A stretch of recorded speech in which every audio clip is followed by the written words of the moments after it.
Hello and welcome to the Deep Dive Perspective. Well, the world is on fire. It seems to be catching even more ablaze day by day. Just when we think it's got bad, it seems to get worse. Now, to break this down, it takes a stupendous amount of reading and knowledge to really get to the heart of issues. And there are a few journalists who do it well and do it independently and truthfully. There are many who are just bought out by the Anglo-Zionist Western imperialist media, unfortunately, and the powers that are behind it. And therefore, we get a skewed vision of the truth. Today, I'd like to welcome Fiorella Isabel, who's an independent journalist based in the US. She's the head of Truthwire, her own channel as well. So do check that out. Fiorella, welcome to the show. Thank you for joining us. Thanks for having me. Very happy to be here with you. And it's really just a general question to kick off. For any journalist, it's bemusing when you're looking at the entire world. How have you made sense of all that's going on? Every day we're getting something new, and it's exceedingly difficult even for professional analysts to keep up. But of course, it's even harder when you've got misinformation out there. First of all, what's your overview of Let's base it around US policy around the world. What are they actually trying to do? Yeah, so overview, right? I think we're entering an era where it becomes more about transactions and about a political and economic predator class that has the same shared interests. And that seems to supersede and surpass any sort of typical war we have experienced. Simultaneously, we're experiencing a psychological war via social media. We're talking about AI slop. We're talking about AI taking over and really distorting what's real and what isn't. And on top of that, you also have the global conflicts that have been building up for decades. And all of that together is coming to a strong tipping point. And people have been talking about World War III, World War III, World War III, thinking that it's going to happen in the same way that it happened before.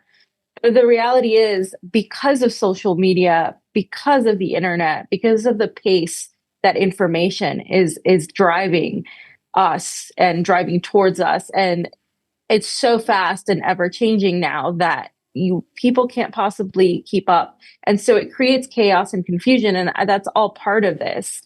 And so what we call World War III, I think, is something we are already in. It's not going to function in the same way that we previously thought it would.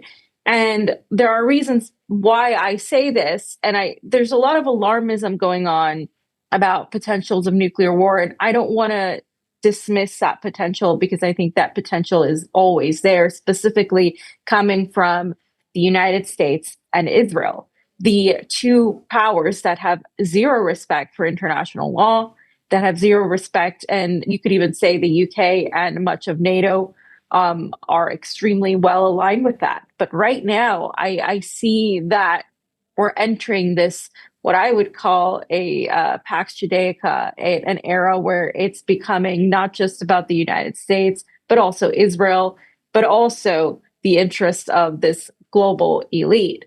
And from the United States perspective, a lot of people have said the empire is in decline, that the United States is falling apart. But what we have to understand about that is that the United States is falling apart internally in terms of the population. Inflation's at an all-time high. Real estate is completely down. The banking sector is even suffering. The health sector, people are also psychologically suffering. There is a health crisis. There is a drug crisis. And all of that is reflective of an empire decline. The problem is that that doesn't necessarily mean that the political elite and those profiting off of war and profiting off of resource extraction are losing. Because from what I'm looking at, the Trump administration, which is the face that we have right now, but not the actual true power behind everything. Because let's face it, the United States changes presidents, but the foreign policy remains the same. And so what we're seeing now is reflective of an empire trying to grasp to the old, but simultaneously transitioning into a way where they can continue their resource extraction, where they can continue their exploitation. And we are seeing them target the last bastions of resistance one by one. We've seen it with Venezuela. We are seeing it now with Iran, which they never stopped targeting. But now, obviously, the aim and the target are locked in, and it's only a matter of time. And we've also seen the threats to Mexico, to all of Latin America, but especially Colombia, Brazil, and of course there's a lot of elections happening in Latin America this year that are pretty much going to determine much of where the South America and Central America go. And it does seem like the US is essentially building a bloc that is going to serve for its competition against China, because that's ultimately their biggest competitor when it comes to the economy, when it comes to global power. It's China. Even when you talk about Russia, it was not really about Russia, it was about China. And so we see them building up towards that. And we also see them, while that is happening, they're bringing their foreign policy home. And the reason I think ICE, the domestic, I would say, law enforcement that are behaving like terrorists from the perspective of Americans across the political spectrum, by the way, it's not just a left-right issue, is because they are finally bringing home the foreign policy to an extreme that they have used in other places, especially in West Asia and abroad. And now Americans are getting a taste of what others have been getting a fraction of a taste for a very long time. And so this is all connected and extremely relevant. Well, that's a beautifully nuanced overview with so many angles and perspectives, some of which we've covered in individual shows specifically, but some that we haven't covered. And I'm going to focus in on what I think on DEP we haven't focused on yet, is your allusion now to the Imperialist Boomerang, which is, I think that's what it's being dubbed by some journalists. The Imperialist Boomerang you talk about, i.e. the chickens coming home to roost, all this imperialist boot on the neck of the global South, the Muslim world, generally in South America, is now manifesting in a sort of a very Nazi-esque kind of way on the streets of America. I think there are at least 3 people that I've picked up that have been shot by ICE, and the number of actual other violations, you will probably give us chapter verse on this, but you've also been a victim because, to your credit, I think the police force out there also arrested you at one of these demonstrations. So you're not just talking the talk, you're actually walking it as well. So strength to you. But do let us know about, on the ground, this business of ICE, because that's the one I haven't covered in detail. How is this boomerang effect actually panning out in real terms on the ground for ordinary citizens? Yeah, well, I truly think this is a turning point that's actually caused Trump's administration and the United States power as a whole to shoot itself in the foot, quite literally, because this is now taking it a step further. So in 2020, I followed the Black Lives Matter protest against the killing of George Floyd. And I followed it across the United States, went to various states. In Los Angeles, the police have notoriously been some of the most corrupt, similar to New York, similar to Chicago. In the United States, they have consistently gone after journalists, not just the activists on the streets, but journalists. And they have pretty much committed unlawful acts against the press. And there is a lawsuit that was ongoing, and I was part of that lawsuit because that day They arrested a lot of journalists in Los Angeles, and this was just for filming. The police, for filming them. They shot at journalists. They did so many things, and so this is nothing new for the police to get like this. The police are heavily armed. The police are also trained sometimes by the military, sometimes by the IDF itself. No surprise, ICE agents are trained also by the IDF. They have this very close relationship in those terms, which is no surprise to the way they were acting towards a lot of these protesters that are enacting their First Amendment right to protest in Minneapolis, also an open carry, area where you have the ability to carry a gun like openly. That is not a crime. Anybody can do that. That's your Second Amendment right. And it's interesting because a lot of the Republicans and a lot of the people that supported Trump, MAGA, often talked about the Second Amendment.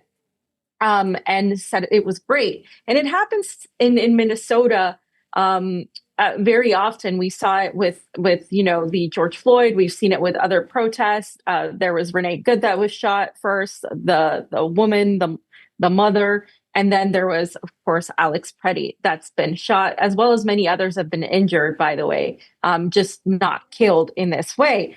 And also we had other instances in other areas there in the Midwest, I would say, because the Midwest is kind of an area where there's always going to be tension. And Minneapolis is a pretty much liberal city surrounded by a rural area that's not so liberal. So that's why you have a lot of the tensions there.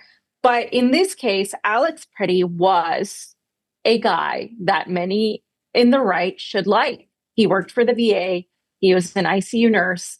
He was somebody that believed in the Second Amendment, but he also happened to not like what was going on with ICE. And I know a lot of people in the activist community. I know people from all spectrums of politics. And a lot of people are just angry that ICE is able to go into hospitals, into schools, into hotels, and pretty much drag people out into unmarked cars. A lot of these agents don't have any badge number. They cover their faces. They basically act like vigilantes that you can't get accountability from. And before all of this happened, there was a buildup to this moment. This didn't just happen overnight, right? I've talked about 2020, but even after that, most recently, there were, of course, the abduction and kidnapping of people being placed into unmarked cars, supposedly for being undocumented. Then that escalated into them being put in prisons, basically, that had like very, very, like where people were dying. Children have died there. People have died there. And then you had them being placed in just areas where they were uninhabitable. And then you had people with papers or with paperwork being done also being arrested and taken away or taken to El Salvador, right? And then you had people with visas be deported or arrested based on their Palestinian pro-Palestine beliefs or based on whatever XYZ excuse that they were given. Then you had residents with actual green cards get arrested or dismissed based on whatever something they could find. They found something in their background. Wow. And it became this thing. And then you've had US citizens who were detained and pulled over because they couldn't prove their citizenship. Some of them were Hispanic, some were not. And then that's when it escalated to people at protests and then what we saw recently. So this has been happening. And from the beginning, some of us said, this is not about immigration. This has never been about immigration. This is about control.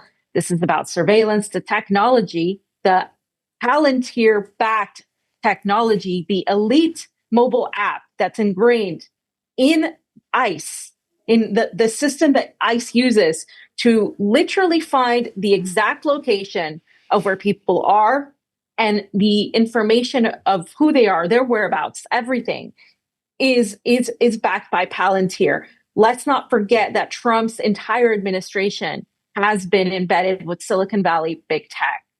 And all of this big tech was not going to be only used on the undocumented. That was just the excuse. And now you have people who said they believed that Trump was going to expose the quote unquote deep state, that Trump was going to go after the globalists, that Trump was going to protect free speech, that he was going to go after the surveillance state, that he was going to release the Epstein files. All of these things Trump has failed to deliver. The only thing he's delivering is more surveillance and more targeting of people. So naturally, people are coming out and they're saying, we don't like being persecuted. We don't like our neighbors being persecuted. We don't like this. And they have naturally, organically organized. This is an organic organization across the United States. I see. It isn't Soros funded. It's not any of that. And so they're pushing back. And that's essentially what led, to this moment. Well, that's been a really deep dive into exactly how this resistance, I would probably describe it as the seeds of resistance against a kind of what I think Varoufakis talks about, which is the idea of a techno-feudalism, a kind of an emerging corporate stroke state totalitarianism, sort of with using the surveillance techniques that you've seen rolled out in Gaza to obviously genocidal effect, and those can be now used on these people as well who live in the West. So again, the boomerang is a fascinating concept. Again, that it is coming here, and people are beginning to feel it. What I'm curious to know more about is that resistance on the ground in terms of what's triggered it. Here in the UK, for instance, there is a resistance because there's been protests virtually every week or weekend against the Palestinian genocide by the Israelis. And it's been suppressed in many ways. It's been attacked. Many of the people, the journalists, the doctors have been arrested, are being pulled up. And they did it on the back of something very bizarre, the Terrorism Act of 2000, which has been expanded incrementally to be able to basically go into people's homes who have certain beliefs, who post certain things on social media to against Israel, even perhaps. And then, of course, there's also this anti-Semitism card, which goes hand in hand with that process, which Israel and its lobbies use more and more to hound people who are professionals. So they go for people's professional careers when they can't bring them down through the legal courts on the terrorism charges. So there is a very insidious, if you like, totalitarianism creep that is definitely here in the West now. And it does seem as though Trump himself likes kind of fascist Europeans. He likes those in Europe who are fascists, and even with the so-called Western democracies, which are actually just oligarchy controlled as well. He seems to be less comfortable with them because there's too much freedom of speech and too much liberalism to push back. So do you think this is, and I'm going to talk about Davos, bring Davos in, because Trump gave his little talk and launched his Board of Peace with his genocidal buddies there. It does seem as though the likes of Larry Fink and all these asset managers and all these corporates who you talked about earlier, they have a buy-in to all this surveillance as well. They have a buy-in to destroying freedom of speech and hounding people and scaring them.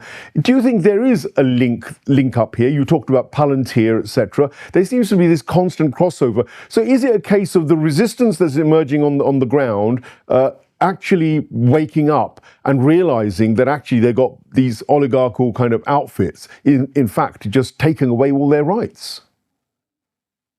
Yeah, I think with U.S. Americans, unfortunately, it takes them to be directly affected for them to actually do something, right? And we've reached a point where a white Caucasian man and a Caucasian woman have been targeted and killed. Before, it became a thing about racial tensions with George Floyd and with the police violence on minorities. And now it's taken another sector, because now it's not the other. Now it's not the undocumented people. Now it's not the minorities. Now it's like anybody, because they've already crossed that line. And so people are realizing this. And I say that because it's people across the political spectrum that have turned away from Trump, not just from Trump's lack of action, but also his actions towards Venezuela have turned out off the Venezuelan community that largely supported him, who were against Nicolas Maduro. realizing what he's doing, putting people, deporting them in spite of their support of Trump, Right. in spite of their stance against Maduro and all of that. They're seeing that he also went and abducted a legitimate sitting president, kidnapped him by force. I mean, this is something that is so brazen and overt now. What we're seeing from the West, specifically the United States, is overt. It's no longer covert operations. It's very overt because they can get away with it. Because after the genocide, where nothing was done, where international law was laid to the ground, what else can we expect? Is anybody going to do anything other than give, useless word salad at the UN Security Council and talk about diplomacy and cooperation? What diplomacy and cooperation when people have stepped over the line? And so now there's an empowerment of this type of fascistic totalitarian rule, and people are going to begin opposing that. And in order to crack down on that opposition, you need to watch every person, you need to surveil them. And that's why we've seen the increase in digital IDs and biometrics coming into US airports. That's coming. We've seen the increase in surveillance and cameras all over, not just the United States, but all over Europe, all over, I know the UK 100%. And so you have this increase because people are starting to realize things and are starting to understand what's going on. Sure. And so this is a turning point for a lot of people in the United States. So Candace Owen, Tucker Carlson, formerly real cheerleaders for Donald Trump, the MAGA crowd. This kind of potential business of civil war, I don't mean in the literal sense of like people fighting on the streets with guns, etc., or anything like that. But I'm talking more about a genuine fracture within American society. It's been on the cards since we saw that weird bunch of people turn up to the White House and overrun it for Trump in the name of Donald Trump and accusing the establishment of rigging the elections, etc. They were murmuring of something odd happening from that moment on, and that's only got worse. And of course, there are some people who will still argue that actually Donald Trump is against the establishment. He's anti-establishment. He's fighting the FBI, and he was fighting, the oligarchical hierarchy. And others, of course, will completely poo-poo it and give a lot of evidence to suggest that he's just another tool within that network. So, unpack this potential for a rupture within American society. We never saw prior to this, other than of the civil rights movement, perhaps with Malcolm X and even the Black Panthers, etc. That era aside, we've never witnessed this scale of genuine differences beginning to emerge in the society. Is that a real rupture that's developing? I actually think that's the rupture they seek and the rupture they need in a way, because if people are waking up to understand who the real enemies are, so to speak, like where the real power lies, which is actually in the shadows, then they are a threat to those in power and to the establishment as a whole. But if you can distract them by getting them to turn on each other, on their neighbor, by getting them to rat each other out, then you can create what would be a civil war within American society. And that is exactly what Americans should not do. They should not fall for that, because that it's not going to get us anything except more surveillance. After 9/11, there was the Patriot Act. And ever since then, we've never gotten what we lost back. And we won't. I mean, they never give it back to you. They only take more. And you mentioned the Capitol riots, as they were called. A bunch of Trump supporters, went to the Capitol and they started protesting, and then things got out of hand and people went in and they, went inside and they did it and they were protesting. And, at that time, a lot of people were saying, oh, this is, very awful, blah, blah, blah. And in some ways, you could see the imagery look bad. But at the same time, people had the right to protest to a degree. And what did they do? they criminalized these people and called them domestic terrorists, but that applied to anybody who said something against the government. And that was done under Democrats. Well, now, flash forward to now, the Republicans are doing the same thing. And I'm saying this to note that it doesn't matter whether it's a Democrat or a Republican in office, they are going to vilify whoever the person is there that's left to vilify. And that ends up being the majority of people who are dissidents, anybody that speaks against the government. And so now what you have is a society that is increasingly losing its constitutional rights. First Amendment, Second Amendment, Third Amendment, Fourth Amendment, all of these are going out the window because you're just being taken, you're being labeled a domestic terrorist for simply standing up and saying, I don't agree with this. And that's what it's going to extend to.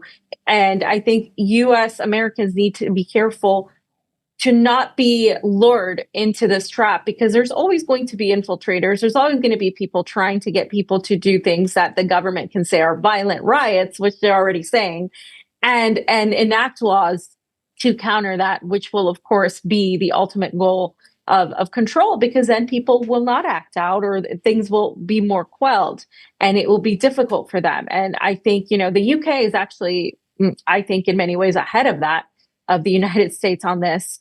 And I think we're going in that direction. But I will say something, that in the United States, the First Amendment and the Second Amendment and all of that is extremely valued.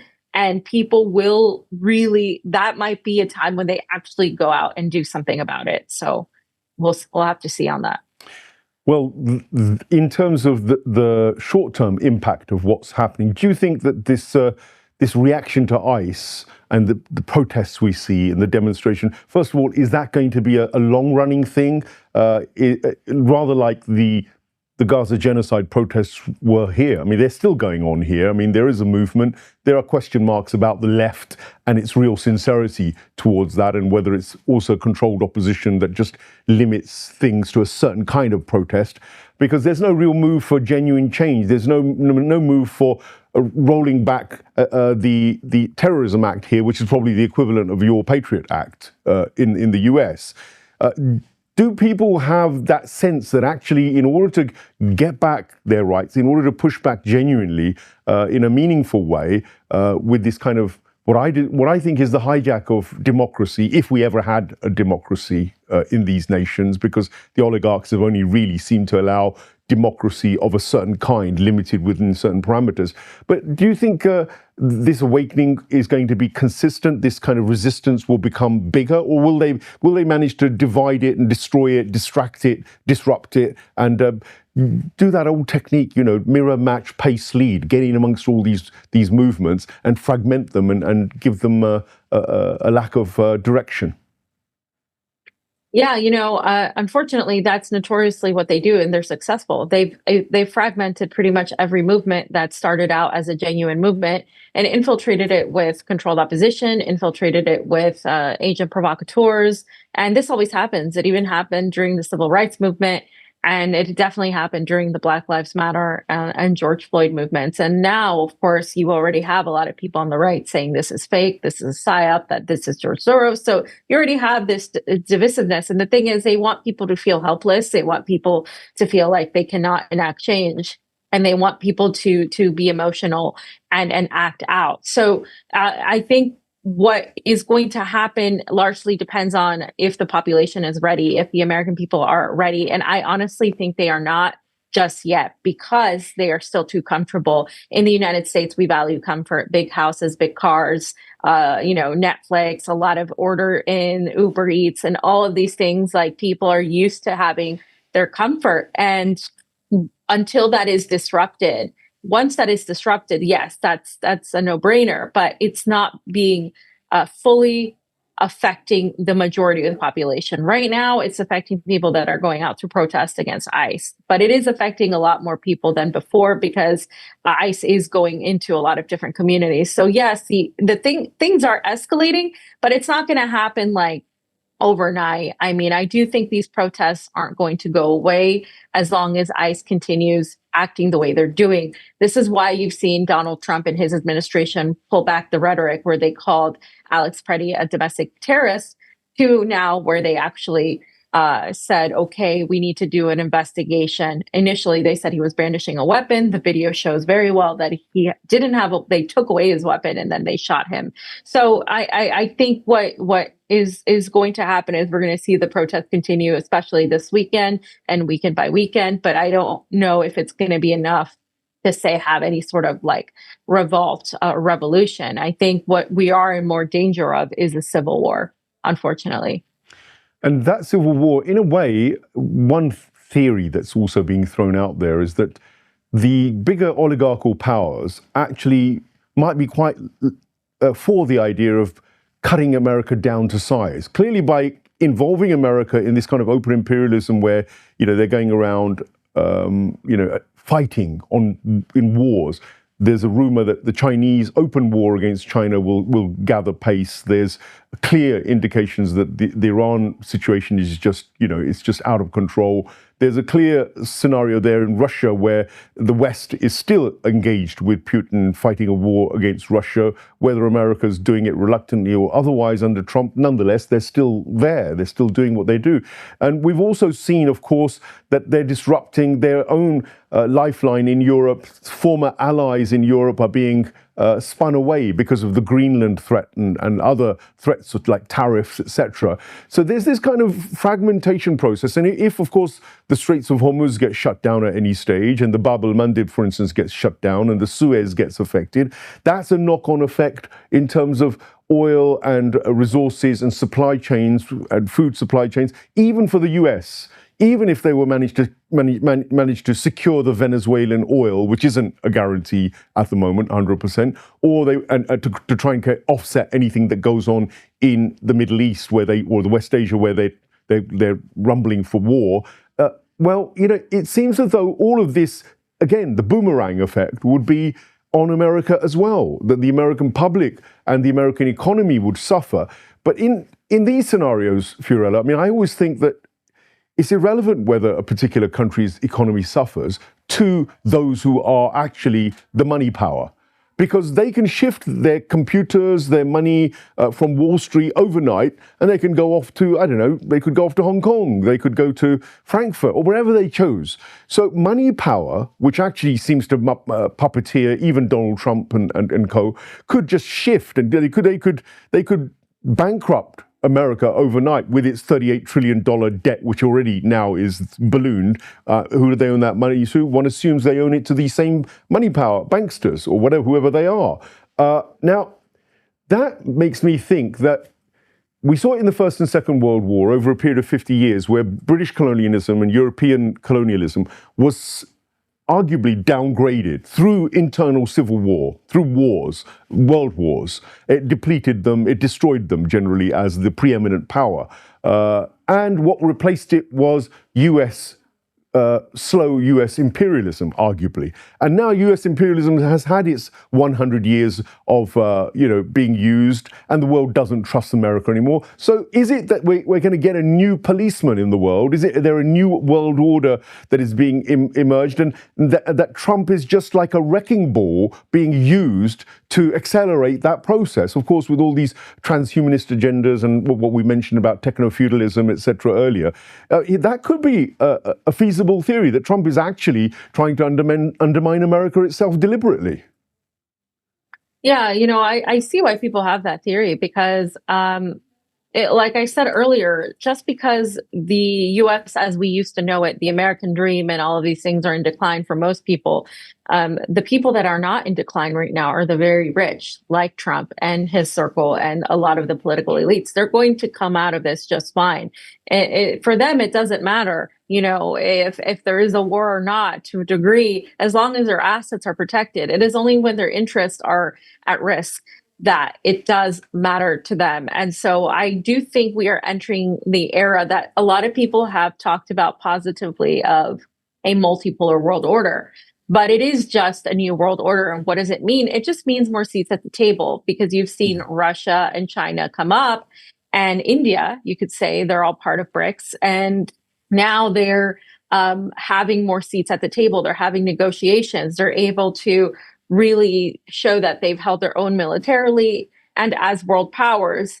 But does that change how the rest of the people in the global majority, or what many would call the global south, and the more vulnerable areas that have been ravaged by neocolonialism and colonialism for the majority of their existence, well, then no, it doesn't mean that their lives are going to get better. There isn't necessarily equity in this new paradigm. What it does seem like there is an era of normalization, an era of transactions, an era where there's going to be more diplomacy to a degree, but that diplomacy is actually a race for resources. We're seeing, for example, the conversations that the United States and Russia have had about the Arctic since 2025, February 2025 of last year. And we're seeing one of the top advisors for Putin, Kirill Dmitriev, push a closeness between the United States and Russia, but also put it on the EU and say that the EU is failing because the EU continues to attack Russia while the United States and Russia seem to seek some sort of partnership. So what I think we're seeing here, and I think it's hard for a lot of people to grasp this, is that it's becoming less about nation states and more about the certain elite classes that exist across the globe. And that's why these interests are being put before. For example, we're not seeing China or Russia intervene on behalf of Venezuela. We're not seeing the Russian supply oil to Cuba. We're not seeing, I don't think we're going to see necessarily too much of an imposition by them in favor of Iran. Now, Iran is a bit different. Iran is obviously has decades and decades of knowledge and power, and they have a lot of experience. They're more powerful in terms of military and in terms of their power politically. And they obviously have the Strait of Hormuz, and that's a huge issue for many people when it comes to the oil. And so, yeah, there's probably more negotiation to be had from, say, powers like Russia and China when it comes to Tehran, because it really will affect a lot of the world market. In turn, that affects a lot of people's interests. So I think that is what people are looking at. They need to be looking at realpolitik, at pragmatism. That's how the world is being run right now. It's less ideologically inclined, which is why I think you're seeing the last ideological anti-imperialist nations that are actually, resistance sectors. Much of the axis of resistance, along with other areas like Venezuela, are being targeted because it's this feeling of anti-empire, while the Donroe Doctrine keeps going on, and while there's this race for resource extraction, it's antithetical to that. It's in diametrically opposed. And so that's why I think what we're seeing, it seems so convoluted and confusing. But if we look at it as we're just transitioning to a phase where it becomes more about getting resources, and now there's just more people at the table, then you can understand where we're going. Fiorella, thank you very much for taking us on a kind of really a difficult journey for many people to understand. Joining those dots is often the hardest thing to do. But again, with guys like you out there doing your homework, it does offer clarity. But for me, just on an ending note, Fiorella has really done a fabulous job of giving that overview. That link between global and local has to be recognized.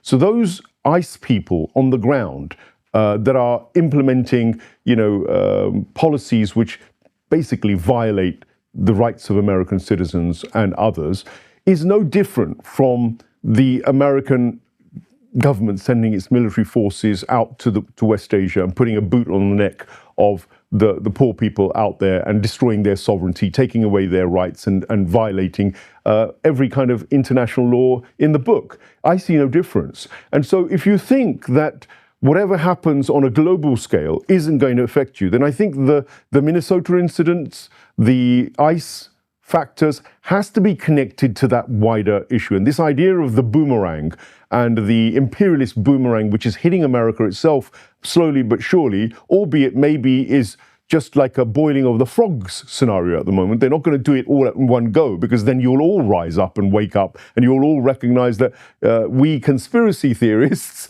are probably right. I mean, we've been right about so many things, but because we're not conspiracy theorists, we look at patterns and we look at facts and evidence and the policies which are projected from the think tanks through to governments and through corporations. So do your homework. Start researching. Don't just believe mainstream media and the governments with what they roll out. We know you distrust them, but you always seem to go back and still support them one way or another. There has to be a genuine grassroots understanding that actually engineering exists, political, social, and cultural, and that you are the prime targets of that engineering. And it manifests when you do not push back in the taking away of your rights, the ones that you so preciously think you've got by being, especially in the Western democracies.